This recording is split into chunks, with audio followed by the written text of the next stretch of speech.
Bachelor জীবনে বেগুন ভাজি খুব কমন একটা খাবার, আর খেতে খেতে অনেকটা একঘেয়েমি চলে আসে। এই একঘেয়েমি দূর করার জন্য আমরা সাধারণ বেগুন ভাজির মধ্যে একটু টুইস্ট নিয়ে আসতে পারি, যেটা পরিবারের সবাই খুব মজা করে খাবে। বাঙালির ঘরে ঘরে বেগুন ভাজা খুবই পরিচিত একটা খাবার, তবে আজকের বেগুনটা আমি একটু অন্যরকম করে ভাজি করব। দেখতেই পাচ্ছেন আমি একটা বড় সাইজের বেগুন নিয়েছি আর মোটা মোটা চাকতি করে কেটে নিচ্ছি। চেষ্টা করব বিচি কম এরকম বেগুন নিতে। এবার দেখেন কি করছে, চাকু দিয়ে বেগুনের এক একটা টুকরোর মাঝখানের অংশটুকু বের করে নিচ্ছে। কিভাবে করছি স্ক্রিনে আপনারা দেখতেই পাচ্ছেন। এমনভাবে বের করব যেন ধারটা আবার একটু মোটা থাকে। দেখেন ঠিক এরকম। সুবিধার জন্য আপনাদের একটু ডিটেলস দেখাচ্ছি, আর একইভাবে সবগুলো বেগুন প্রসেস করে নিচ্ছি। মাঝখানের টুকরোগুলোকে একটু ছোট করে কেটে নিচ্ছে।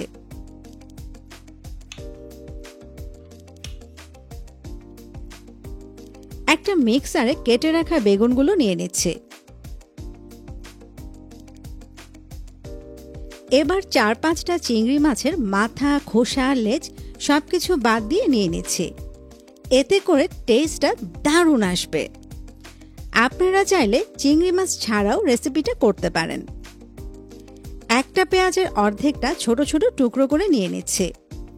পেঁয়াজ বেশি দিলে পানি ছেড়ে দিতে পারে। একটা ডিম নিয়ে নিচ্ছি। 1/4 চা চামচ হলুদের গুঁড়ি, জিরা গুঁড়ি আধা চা চামচ, সবশেষে লবণ আধা চা চামচ। ঝালের জন্য 2টো কাঁচামরিচ কুচি করে নিচ্ছি।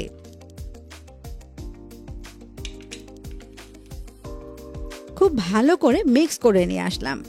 জিনিসটা দেখতে ঠিক এরকম হবে।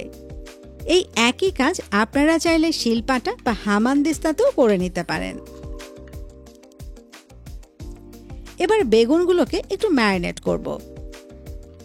1 চা চামচ লবণ, 1/4 চা চামচ হলুদের গুঁড়ি আর মরিচের গুঁড়ি নিয়ে নিচ্ছি আধা চা চামচ। সবকিছু একটু ভালো করে মিক্স করে নিচ্ছি। এবার প্রতিটা বেগুনের গায়ে খুব ভালো করে মাখিয়ে নেব। ভেতরের যে সাদা অংশটুকু আছে ওখানেও ভালো করে মাখিয়ে নিতে হবে। একইভাবে সবগুলো বেগুন মাখিয়ে নিচ্ছি।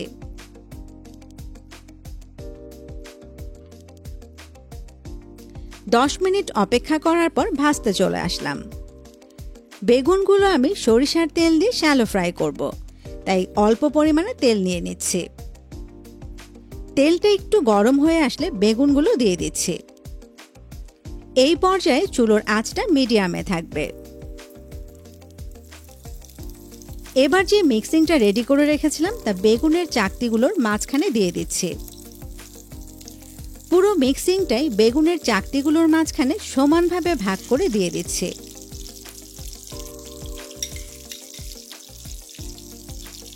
মিক্সিংটা দেওয়ার পর চামচ দিয়ে একটু চেপে দিচ্ছি।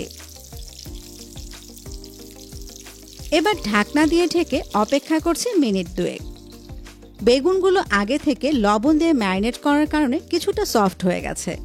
আবার এই যে মিডিয়াম আঁচে ঢাকনা দিয়ে ঢেকে রান্না করছি, এতে করে ভেতরে বাষ্প তৈরি হবে আর বেগুনগুলো খুব সুন্দরভাবে সফট হয়ে যাবে।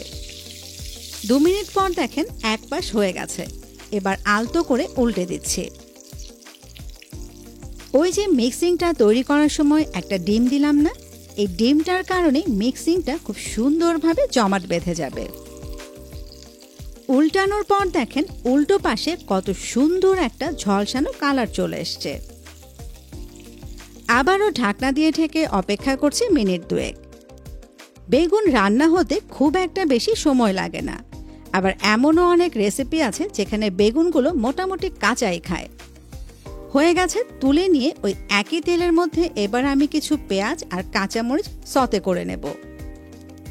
এই সতে করাটা আসলে রেসিপির কোনো অংশ না, শুরুতেই দেখেছিলেন আমি বেগুন ভাজিগুলোর উপর কিছু পেঁয়াজ কাঁচামরিচ গার্নিশিংয়ের জন্য ছড়িয়ে দিচ্ছিলাম।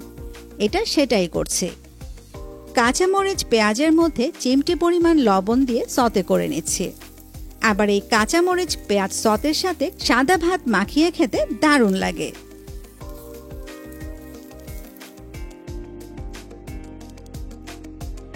একঘেয়ে বেগুন ভাজি সবসময় তৈরি না করে একটু ভিন্নভাবে তৈরি করলে পরিবারের সবাই খুব মজা করে খাবে।